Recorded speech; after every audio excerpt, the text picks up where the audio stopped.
Logan, Tristan, Liliana. Today we are reading The Three Musketeers. Today we are on chapter 3, The Three Duels. Look at that picture.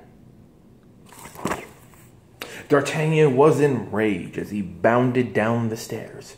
He didn't notice the musketeer on the landing until he ran headlong into him. "Excuse me," said D'Artagnan, trying to get by. "I'm in a hurry." "Just because you are in a hurry," said the musketeer, blocking his way, "is no reason for you to run into me."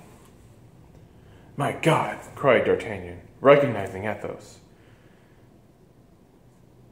"I did not hit against your wound on purpose. Now please let me pass." "I find you quite impolite," said Athos. "Well, you are hardly one to give me a lesson in manners. Then perhaps a lesson in dueling." "I am ready to fight you. Tell me where."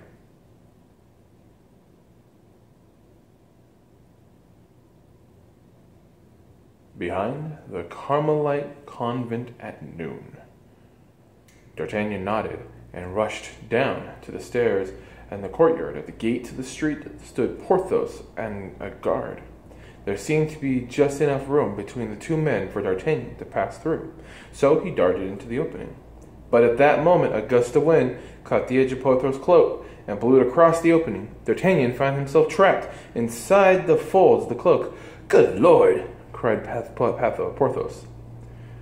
"Are you a madman running into people like this?" "Excuse me," said D'Artagnan, gazing up at the giant. "I'm in a great hurry." And do you forget your eyes when you run? You deserve to be punished for this." "Punished, monsieur?" cried D'Artagnan. And who exactly is going to punish me?"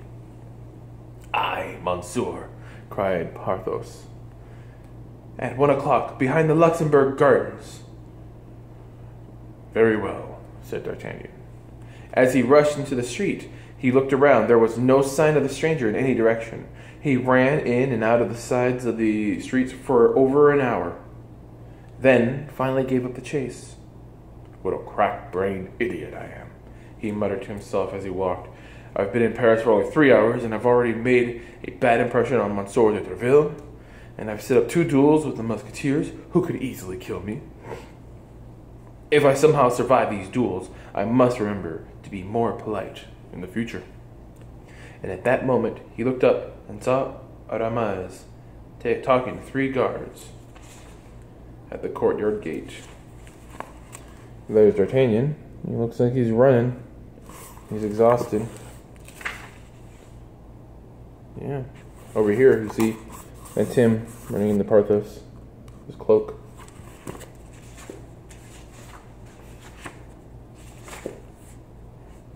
D'Artagnan would not have dreamed of interrupting them if he had not seen Aramis drop his handkerchief and step on it. Wishing to be of help, D'Artagnan rushed up to him, bent down, and pulled the handkerchief from under his foot. He held it out to Aramis in his most polite voice and said, "I believe, sir, you have lost your handkerchief." Aramis turned red and grabbed the lace cloth from D'Artagnan's hand. The scent of perfume reached the guards. "Aha, Aramis!" cried one of the guards. "A lace handkerchief embroidered with the crown. A gift from one of the Queen's ladies in waiting, no doubt. Tell us about her."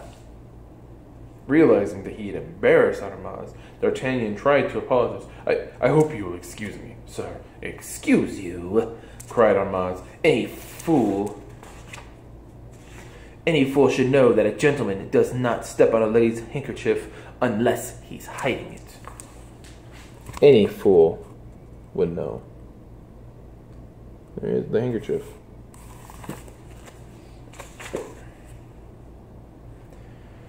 "A fool, you say?" shouted D'Artagnan. "I did try to apologize, sir." "There is only one way to apologize for such an insult," said Aramis. "My sword will be ready at 2 o'clock behind the church." "And so will mine," said D'Artagnan. It was almost noon, and he hurried to keep his appointment with Athos. "Well," he thought, "if I am to be killed today, at least it will be by a musketeer." When D'Artagnan reached the bare plot of land behind the convent, he found Athos already there waiting. They greeted each other, and Athos said that his second would be arriving any moment. "I have no second, sir," said D'Artagnan. "No one to witness the duel for me, for I only arrived in Paris this morning, and I know no one, but I shall be honored to cross swords with a brave musketeer who fights even though his wounds pain him." There he is, about to fart. Mars. It's Mars, right? Athos. With a brave musketeer. Oh, there we go. "It does hurt like the devil," said Athos. "Perhaps you will accept a salve I bought from Gascony. My mother makes it herself. It heals any wound in 2 days." "That is very kind of you," said Athos with a smile and a bow. "I have a feeling that if we don't kill each other in this duel, we shall become good friends. Ah, here come my seconds now." D'Artagnan turned and saw the 2 musketeers approaching him. Your seconds are Porthos and Aramis?" he cried. "Why, yes," said Athos. "We are never seen without each other. All Paris knows us as the 3 Musketeers. Our motto is one for all and all for one." "What is he doing here?" cried Porthos, as he came closer and saw D'Artagnan. "This gentleman and I are to duel," said Athos. "But I am to fight him too," cried Porthos. "And I as well," said Aramis. "Then, Monsieur Athos," said D'Artagnan, "let us begin. I do not wish to keep my other worthy opponents waiting." The 2 men drew their swords, but hardly had the swords clicked twice than a group of cardinal guards turned the corner. "Sheathe your swords quickly!" cried Porthos. Oh, that was Porthos. Oh well. "They will try to enforce the cardinal's order against dueling." But it was too late. The guards approached and ordered them under arrest. "There are 5 of them," said Athos quietly, "and we are only 3. But I would rather die here than face Monsieur de Tréville defeated by the guards again." "Gentlemen," interrupted D'Artagnan, "you are not 3, we are 4. I may not wear a uniform of musketeer, but I have the heart of one." There's the fight about to happen. Oh no, those are the seconds showing up. And here, wait, no, we're missing something. These pages are stuck together. Yeah, there they are. There's the cardinal guards coming to stop the musketeers and D'Artagnan. "Well then," cried Athos, "forward!" "One for all and all for one," they shouted together as they lunged at the cardinal's guards. D'Artagnan fought like a tiger, proud to be dueling alongside the brave musketeers, and within minutes they had killed 4 of the guards and wounded the 5th. "That's enough," said Athos. "Let us help this wounded man to the steps of the convent and then be on our way." The 3 musketeers took D'Artagnan's arm, and together they walked along, taking up the whole width of the street. They greeted every musketeer they met along the way with shouts of "one for all and all for one," and introduced their new friend. This was a victory march that filled D'Artagnan's heart with joy. He was on his way to become a king's musketeer. And there, those are all defeated.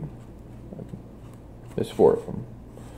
1, 2, 3, 4. And there they are, walking away. And that is the end of chapter 3. I hope you guys enjoyed it. I enjoyed reading it to you, and I look forward to reading again soon. I'll be doing another story next week, or I'll be doing another story tomorrow next week. And I'm not sure what we're reading tomorrow, but it's good. Bye. Love you.